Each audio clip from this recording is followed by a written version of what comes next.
I want to go now to the commercial court to touch upon that briefly. The President referred to it, and I have already. It was indeed a very, very significant reform in the Supreme Court.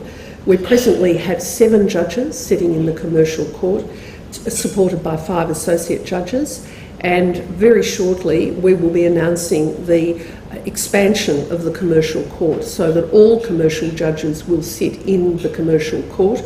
We will have 12 specialist judges sitting in that jurisdiction.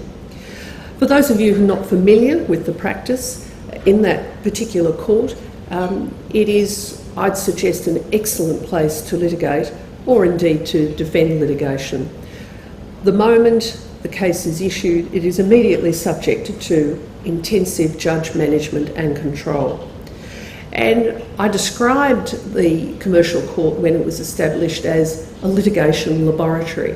I encouraged parties to be experimental. That has really been taken up by the judges, and it has been supported by the profession. The throughput of work has really been quite extraordinary.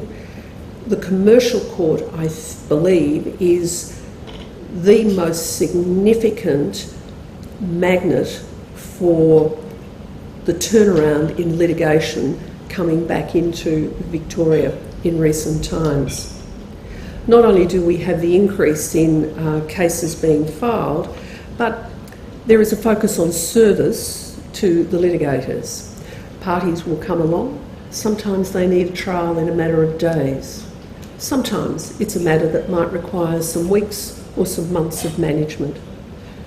I'm often amused that parties will sometimes come into a court and say to one of the commercial judges, "This is extremely urgent and we must have a trial as soon as possible." And I have known my colleagues to look down in their diaries and say, "Well, what about next Tuesday?" Only to be told, "Oh, well, no, not quite so quickly."